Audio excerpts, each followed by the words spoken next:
والسلام على رسول الله وعلى آله وصحبه ومن والاه. أشهد أن لا إله إلا الله وحده لا شريك له وأشهد أن محمدا عبده ونبيه ورسوله لا نبي ولا رسول بعده أما بعد. Alhamdulillah, Allah SWT kita senantiasa bersyukur.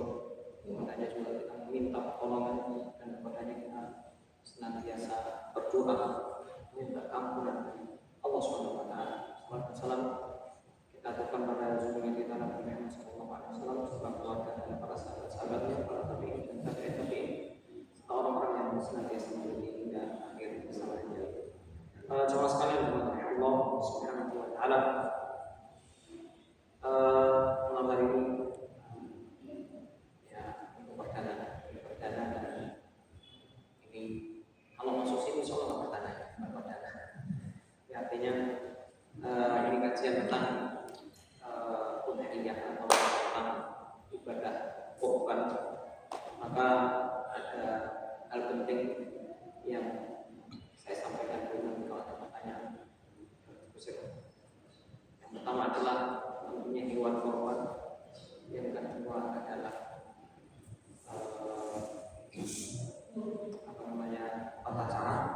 tata cara dalam membeli secara singkat saja. Begitu juga kemudian masalah-masalah yang terjadi atau yang ada dalam masalah kurban.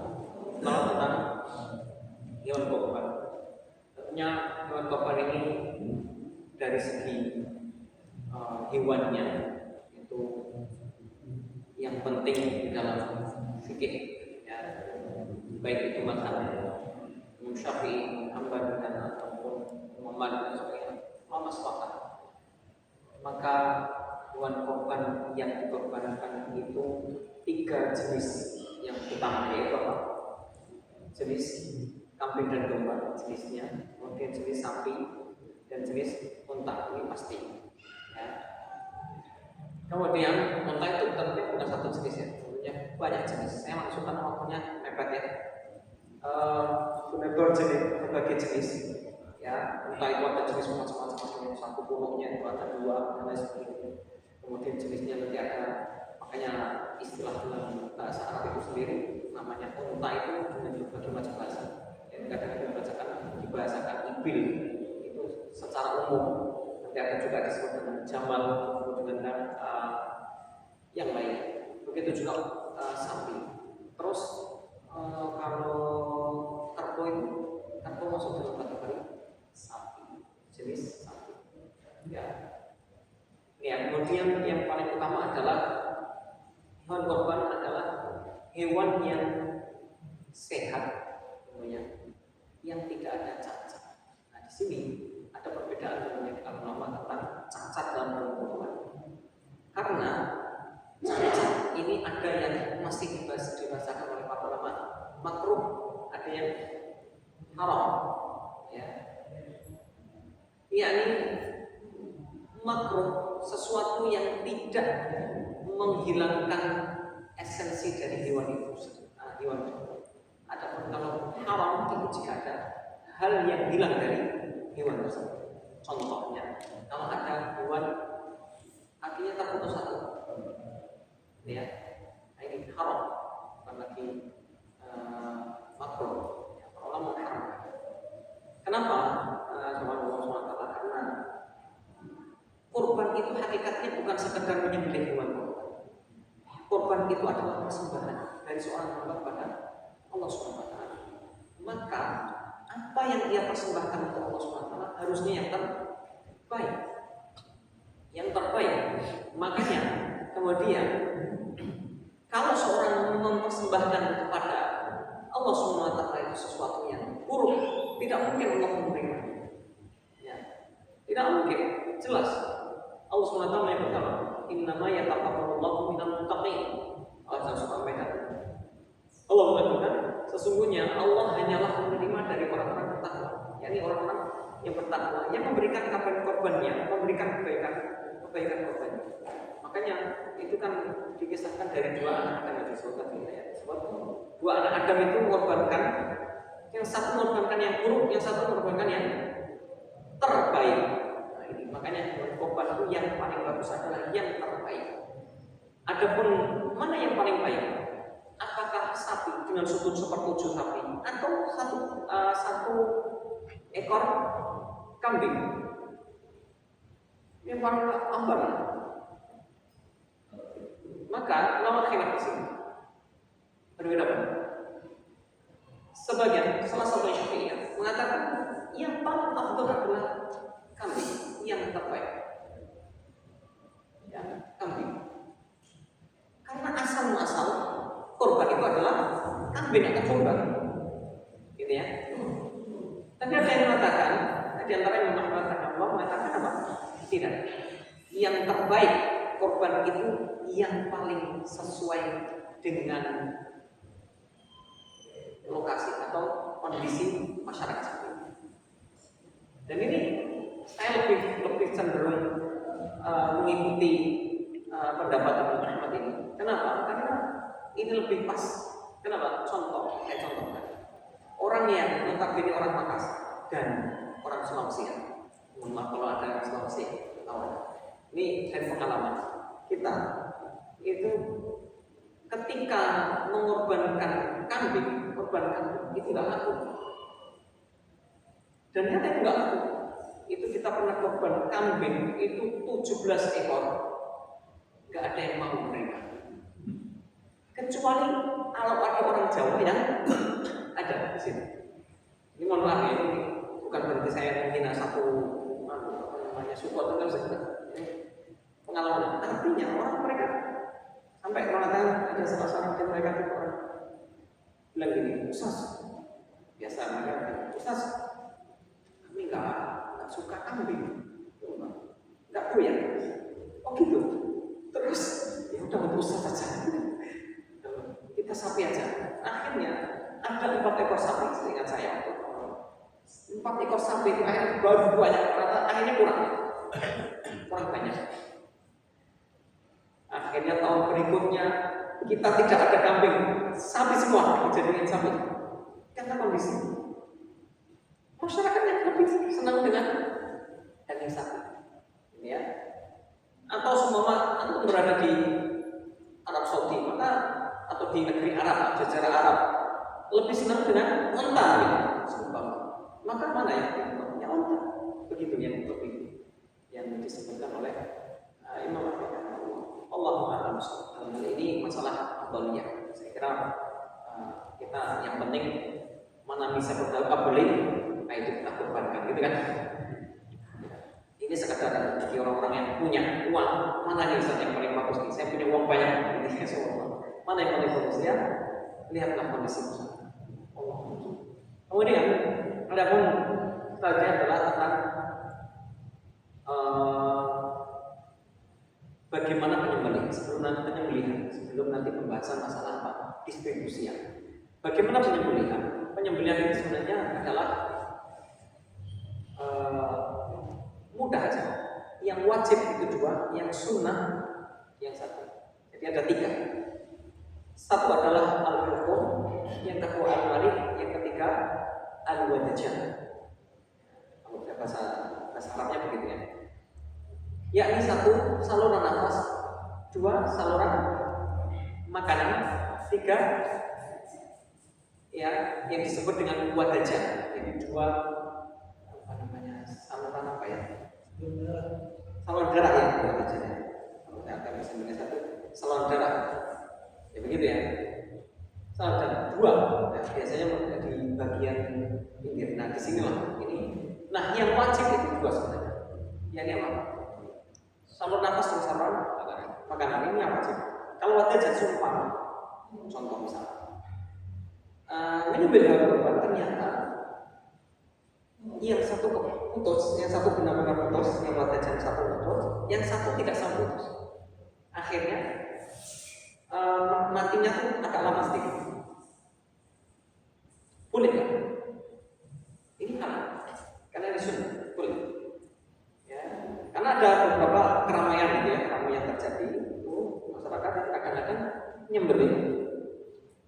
Ya, karena ini terjadi ya. Kami juga terjadi.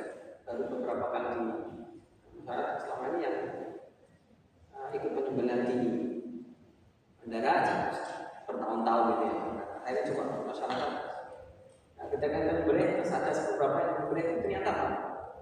satu wadah itu satu saluran darah itu tidak terputus. Jadi salah satu tidak terputus. Maka kemudian orang ramai, wah ini yang boleh ini dan sebagainya. Nah, kita lihat saja, ya harusnya hukumnya, ya mana yang wajib yang jelas, gitu ya. Dan itu memang terus kalau sudah mohon maaf ya, sudah diangkat yang namanya isolnya atau apa namanya golok itu sudah diangkat, itu berarti sudah nggak boleh lagi, boleh nggak? Tidak boleh. Sebenarnya boleh. Ya, lihat kondisi terus sobat aja. Nah ini kondisinya di mana ini sapiannya agak lama ya, agak lama. Akhirnya ini kasihan satu menit, udah dapat saja. Karena ini bukan hal yang wajib. Tetapi kalau dua hal tadi tidak terpotong, maka ini yang menjadi hal tidak boleh. Maka nggak berhak. Baik, kalau itu dalam hal penyembelihan. Adapun menghadap kemana dan lain sebagainya ini kayaknya sudah paham ya. Menghadap kemana? Gitu. Terus ini bagi penyembelih saja paling utama. Ya, datang ke arah itu. Ya. Kemudian selanjutnya adalah yang paling utama adalah pendistribusian hewan kurban. Catatan Rasulullah melarang adanya jual beli hewan kurban, maksudnya daging kurban. Daging dan semua hewan yang dikorbankan tidak boleh diperdagangkan. Artinya nggak boleh dijual belikan. Hewan yang sudah dikorbankan nggak boleh dijual belikan. Ya, nggak boleh dijual belikan. Maka bagaimana kalau seandainya kulitnya atau kepalanya atau dalam maka kepala dan kulit itu bagian dari hewan kurban, tidak boleh dijual belikan. Terus gimana saat itu dijual terus uangnya dibagi untuk panitia, gitu ya? Tetap tidak boleh. Ya, jadi kulitnya kadang-kadang berapa tempat begitu ya. Nah, bagaimana solusinya? Karena kulit gak ada yang mau kalau dapat kulit uang untuk dimakan atau gimana. Nah, ya. Terus bagaimana? Maka kulit itu diberikan kepada yang berat, silakan siapapun pembagian silakan. Oh ini untuk ini sebulan ini dia dikasihkan. Adapun setelah itu kemudian sebulan dijual itu sudah menjadi hadiah. Bahkan seandainya ada orang miskin dapat uang kurban, dapat daging kurban itu sampai berlebih, mana dia nggak punya kulkas kan? Sumpah. Gimana? Akhirnya saya jual dagingnya. Boleh kan? Boleh. Ini sudah menjadi hadiah.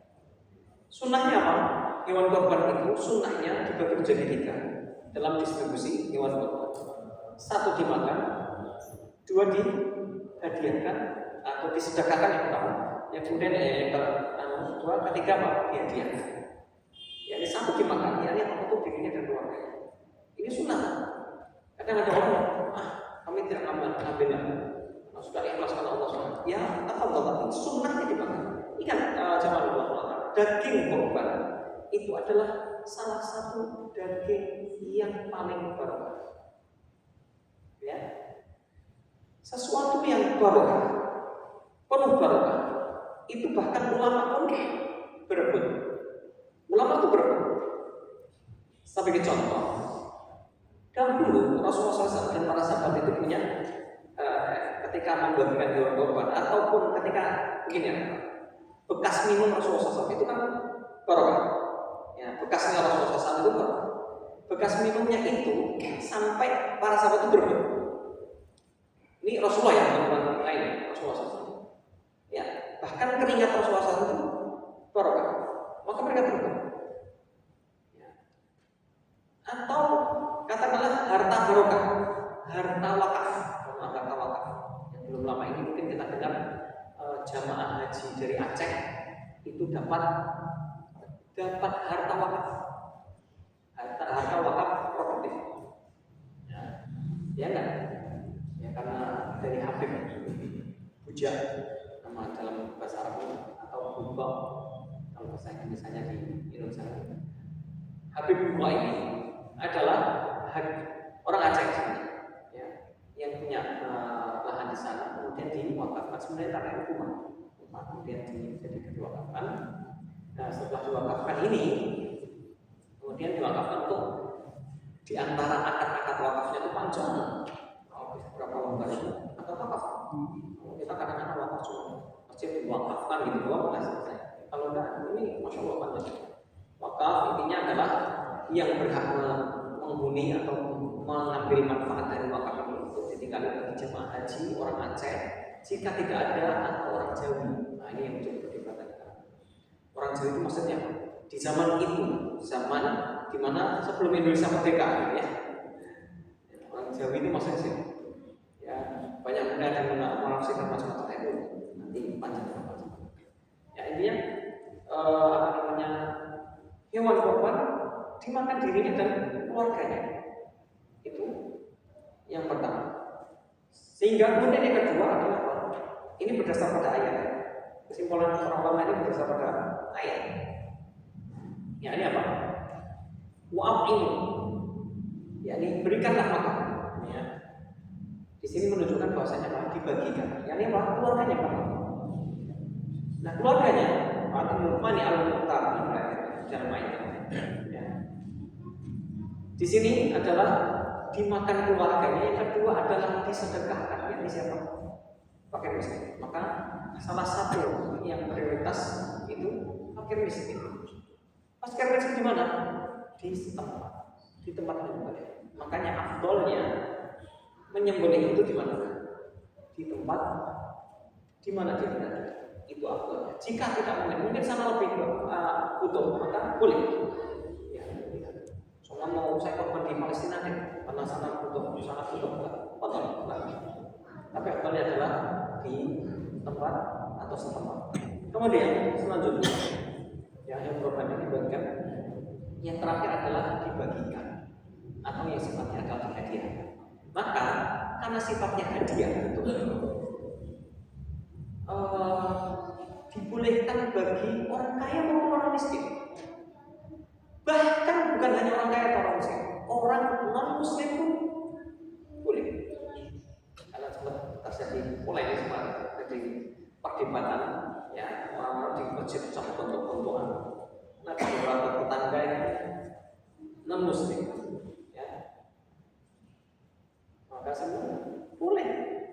Karena banyak di zaman khilafah Umayyah itu pernah terjadi. Ya, orang Yahudi itu mendapatkan bagian, tidak apa-apa dibagikan. Dan bukan berarti nggak boleh. Ini salah satu kelebihan yang namanya berkorban itu. Uang itu yang digunakan untuk korban itu lebih baik daripada uang yang digunakan untuk sedekah. Karena korban itu punya nilai tambahan. Di situ ada sedekah, ada hadiah, ada juga apa namanya nafkah untuk keluarga. Insyaallah lebih. Ini disebutkan jelas dari Allah ini tentang hewan korban. Dan hewan korban harus disembelih pada setelah hari H, setelah sholat Id. Meskipun hari H tapi belum diadakan sholat Id, kemudian dia sudah disembelih dulu, maka tidak sah. Atau itu hanya penyembelih biasa, bukan penyembelih korban. Wallahu a'lam bishawab. Kemudian waktu menyembelih di situ juga disebutkan waktu menyembelih adalah selama 4 hari, ya. Ini hari pertama hari korban, ya, hari pertama sebelum gereja, kemudian 11, 12, 13 jadi hari tas. Gitu. Mungkin itu ya yang sekilas yang saya sampaikan. Dan kalau ada pertanyaan atau hal yang perlu diperjelas, saya persilakan. Dipersilakan kepada jamaah yang akan bertanya.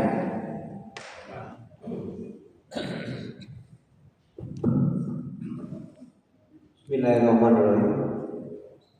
Pak Ustaz yang saya hormati, adakah mungkin agak sedikit mundur Tadi kan masalah pelaksanaan daripada kurban.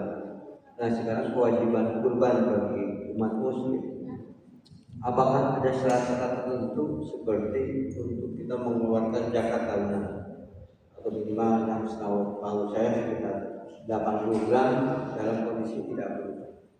Apakah untuk yang berkorban bagi umat muslim itu ada syarat tertentu?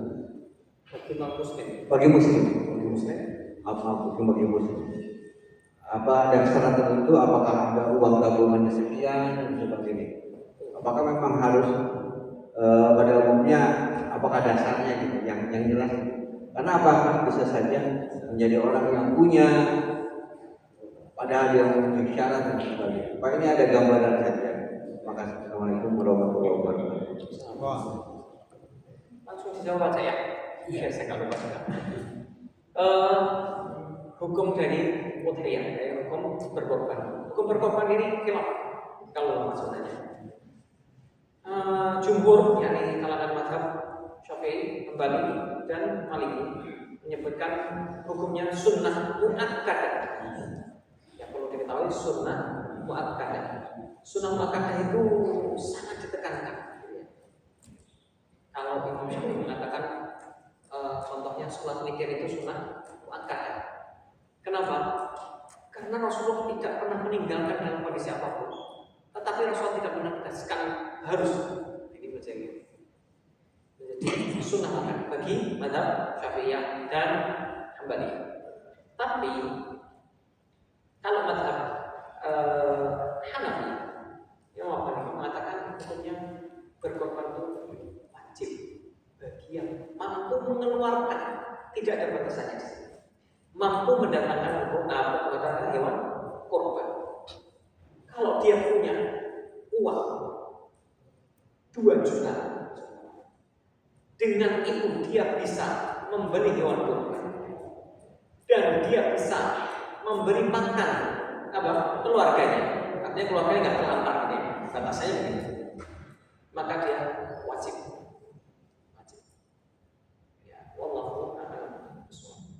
Jadi kadang-kadang yang korban hanya yang kaya-kaya saja, yang banyak. Nah ini salah tidak. Terus bukan berarti korban itu setahun sekali. Maksudnya gini, cukup sekali gitu, seumur hidup. Ya. Korban itu apa? Setiap tahun, ya. Dan tidak sekali seumur hidup. Saya sudah korban tahun lalu, sudah nggak usah. Enggak, bukan gitu. Tapi korban itu setiap tahun, karena ini ada ibadah korban, ibadah Idul Adha. Makanya mengeluarkan harta, dan bedanya zakat dengan mengeluarkan harta untuk korban ini beda. Kalau zakat itu mengeluarkan harta sisanya, betul tak? Karena ketika sampai esok, maka dikeluarkanlah sebagian kecil, dan ini sisa dari hartanya.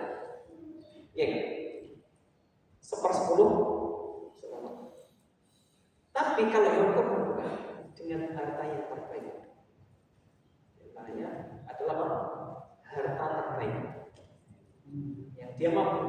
Makanya dikatakan ini adalah bentuk ketakwaan. Makanya ketakwaan di sini adalah bukan masalah dia menyembelihnya dan sebagainya, tapi bagaimana dia berkorban untuk Allah SWT. Ujungnya pada yang makan kita juga Allah SWT. Jadi memang bahkan orang Nasrani Yahudi, saya katakan khusus ya, Nasrani Yahudi selain daripada itu boleh menyembelih hewan korban, boleh ya, dengan syarat menyebut nama Allah SWT. Kenapa? Nah, ini para ulama menjelaskan sepakat ya, boleh, karena sembelihan ahli kitab, sembelihan Yahudi dan Nasrani halal. Allah SWT.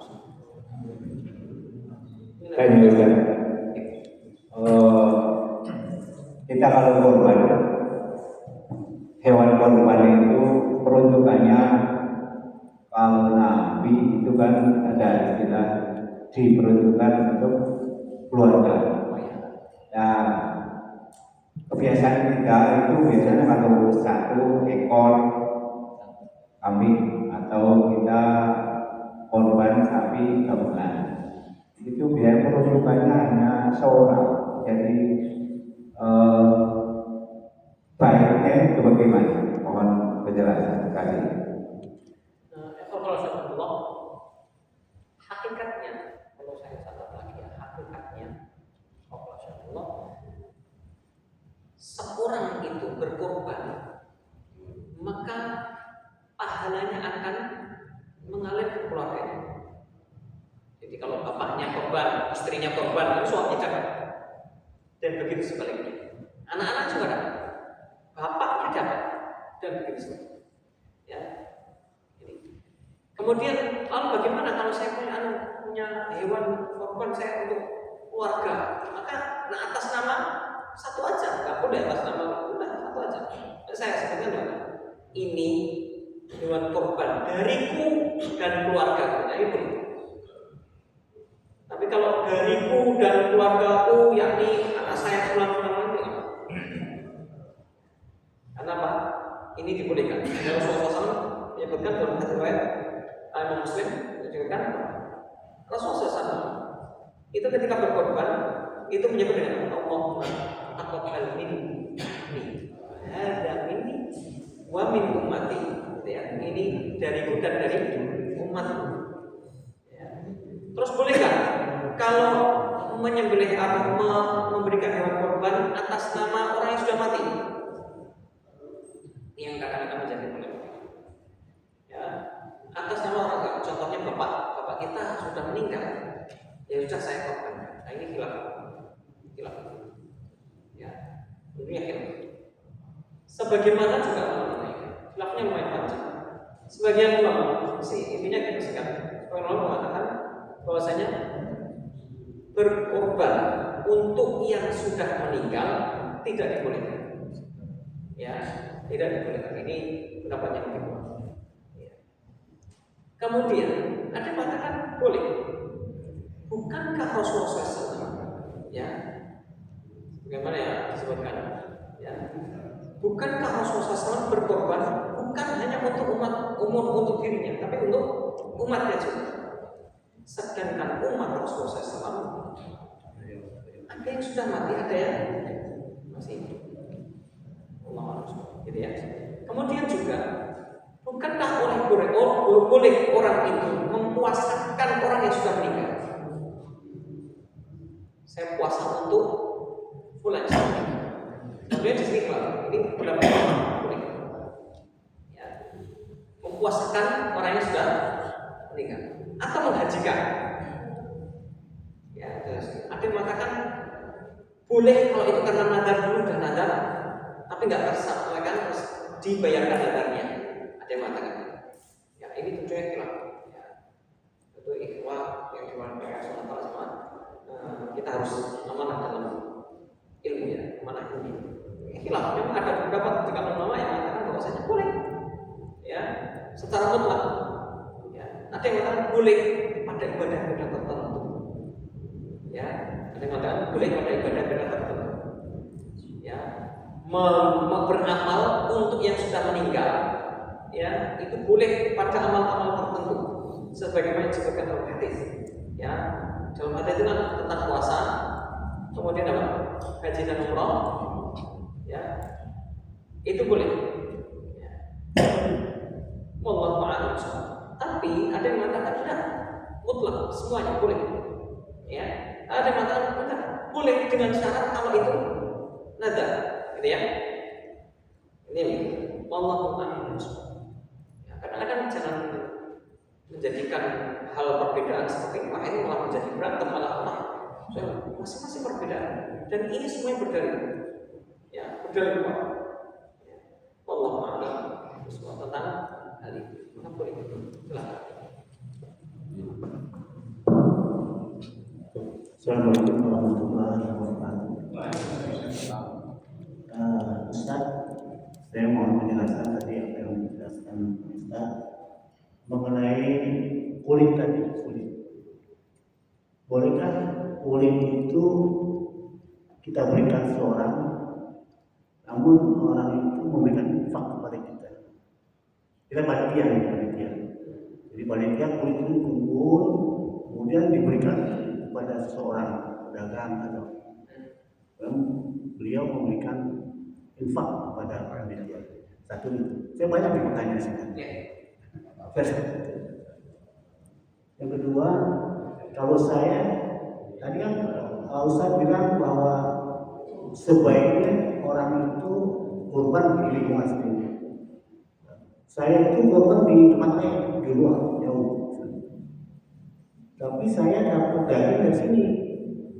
Apakah boleh saya menikmati daging? Tiga boleh. Lanjut Kak Mas Eko. Kemudian yang ketiga, istilah kurban itu kan hadi, atau yang lebih baik itu disebut dengan jabat atau jabu. Saya ingin penjelasan mengenai yang jabat itu, Ustaz. Apa? Jabat atau jabu. Jadi orang yang berkorban mewah tadi. Jadi kan kalau kita kan korbannya cuma bertujuh. Ada yang 1 ekor, ada yang mahal. Kalau presiden itu kan sampai berat 100 juta. Nah itu belum fikih. Itu disebut jabat atau jabu. Artinya, nah ini sepakat ya dengan saya. Artinya yang berkorban mewah atau yang berkorban itu banyak. Nah, saya minta penjelasan. Kira ini dulu sebentar saja. Nanti bisa ditambah. Terima kasih. Assalamualaikum warahmatullahi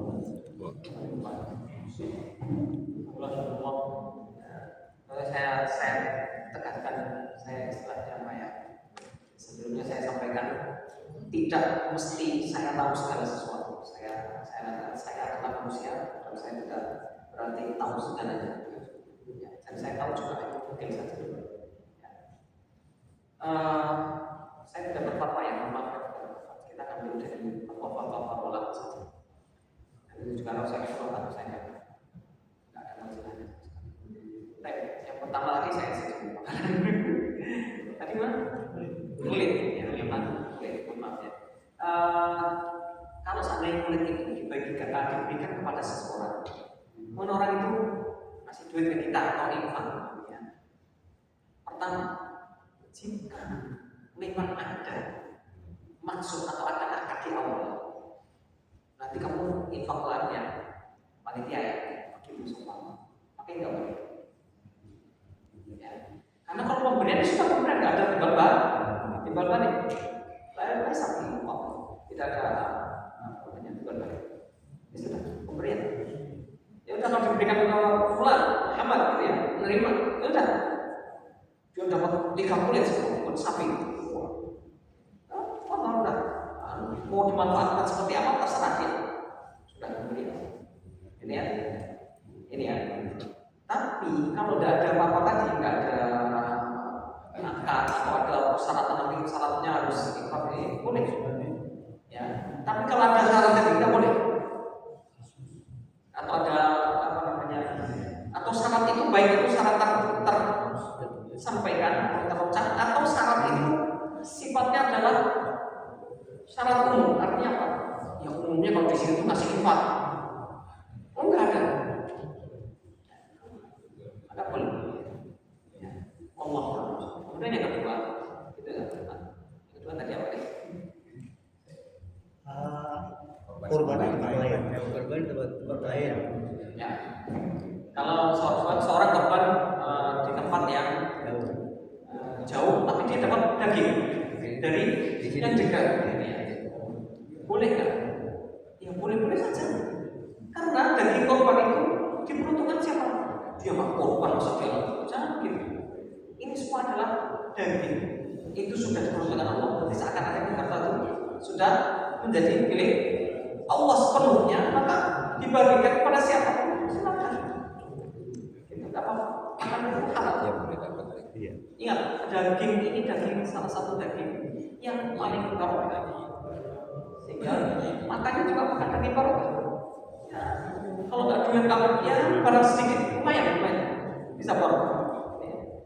Kadang orang yang nggak mau makan dagingnya udah boleh.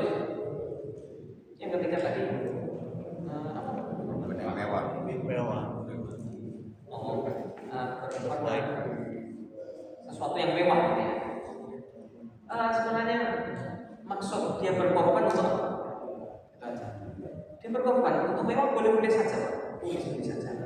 Karena dahulu juga di orang-orang para khalifah di zaman Khilafah Umayyah itu berkorban dengan luar biasa. Mereka unta yang jenisnya jenis unta-unta yang mahal atau unta-unta yang kelasnya kelas lux. Jenis unta itu kelas ya nanti unta unta merah. Kalau sudah berapa mereka punya 12 unta merah. Ya, unta merah itu mahal sekali. Tapi satu unta merah itu harga 10 unta biasa. Ya, luar biasa ya. Dia berkorban dengan unta merah. Dia berkorban dengan Allah SWT. Intinya berkorban dengan sesuatu yang mewah, yang besar, kalau sebenarnya boleh. Ya, karena dia berusaha yang terbaik untuk Allah SWT. Maka yang terbaik mana? Yang dagingnya paling banyak, ya, paling banyak, paling sehat, paling bagus, paling mahal, paling. Jadi kalau cari hewan korban jangan yang paling murah, yang paling murah, paling mahal. Cuma yang paling bagus. Allah. Tapi kalau jelek lah, tapi mahal, beda. Saya lanjutkan Ustaz ya, boleh ya? Kalau kita memberikan ini kan panitia, kita bagikan artinya untuk panitia itu boleh nggak Ustaz? Daging kurban itu kita bagikan untuk panitia hadiah, termasuk itu Ustaz, kepala, kaki, Jadi tuflan, tubuh, terpedo, Ustaz. Terpedo itu banyak yang ngomong. Boleh Ustaz? ya. Boleh Mas. Padi. Hewan-hewan kurban diberikan untuk panitia. Boleh. Secara mutlak yang tidak boleh jika sebagai upah adalah dari daging kurban atau dalam. Contohnya ini karena dia sudah bagian menyembelih, ya, karena panitia terus dia bagian menyembelih maka dia dikasih yang segini, nggak boleh. Kalau itu adalah sebenarnya adalah upah, namanya. Tapi karena memang biasanya tidak ambil upah, tidak ada, pokoknya udah murni untuk Allah SWT, maka nggak apa-apa dia mendapat lebih gede, lebih banyak, nggak apa-apa. Itu mungkin karena dia penyembelih yang ngurusin dan sebagainya, udah kita kasih lebih banyak, nggak apa-apa. Tapi kalau sudah nanti ini sebagai upahnya, ini sudah nyembelih dan lain-lain, nggak boleh dijadikan. Makanya hewan korban tadi catat nanti awal nggak boleh dijual belikan, nggak boleh dibuat sama saksi. Apa? Akarnya sudah membeli korban itu 3 tadi dibagikan, ya, sedekahkan. Saya lagi masih kami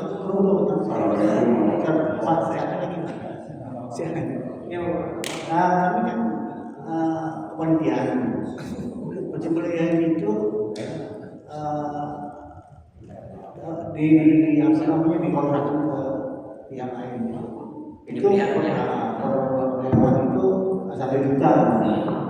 Apakah itu boleh? Iya, kalau upah menyembelih itu boleh, mengambil upah dari menyembelih boleh. Tapi catatan, kalau upah tidak boleh diambilkan dari daging korban. Ingat, tidak boleh diambilkan dari daging korban. Tapi orang ambil upah dari sebuah korban itu boleh. Ya saya nyembelih kayak saya mau dapat upahnya, boleh. Yang penting tidak boleh diambilkan dari hasil korban, dari daging korban. Atau contohnya ini, penyembelihnya dapat kulitnya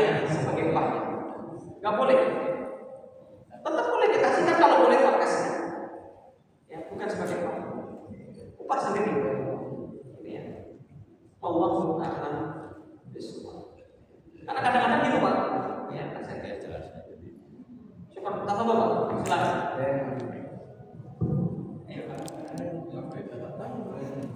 Assalamualaikum warahmatullahi wabarakatuh. Ustaz tadi mengatakan bahwa korban itu sunnah. Saya berarti ya ada surah Al-Asr yang dikatakan inna atayna al-Kautsar. Pasal di rabbika wanhar itu apakah wajib atau sunnah? Pertanyaan saya. Terima kasih. Ya, sebagaimana saya sampaikan tadi, para ulama memahami sebuah ayat ataupun sebuah perintah itu tidak dengan berbeda-beda. Makanya tadi Imam Abu Hanifah mengatakan apa? Wajib. Maka wajib berkorban itu wajib bagi imam, wajib. Ya, makanya saya harus apa? Karena memang di perbedaan pendapat ulama wajib. Ya. Kemudian ada pun madzhab Syafi'i dan Syafi'i mengatakan sunnah karena berdasar ayat tersebut kata wanhar ya, di sini perintahnya kepada Nabi ya. Sebagian mengatakan perintah wajib di sini adalah untuk Nabi ya, untuk Nabi wajib tapi tidak untuk umatnya dan tidak semua kata perintah itu adalah wajib karena ada perintah yang sifatnya tidak wajib. Contoh makan. Maaf, di dalam Al-Quran disebutkan perintah makan. Fakulu wasrobu wala tusrifu. Makan dan minumlah, tapi jangan berlebihan. Begitu ya. Pertanyaannya, di sini tidak ada macam-macam. Berarti menunjukkan apa? Wajib berarti. Nah, maka melihat korinahnya. Nah, korinah di sini dalil-dalil yang lain. Salah satunya adalah ayat-ayat yang lain atau saya menunjukkan bahwa itu adalah sunnah. Terus kalau makan ini bukan wajib, bukan sunnah makan. Maka melihat ayatnya, oh di sini maksudnya adalah apa? Di sini sifatnya mubah. Ini perintah kan? Allah. Gitu Pak. Jadi melihat dalilnya itu dengan sesama Allah. Begitu.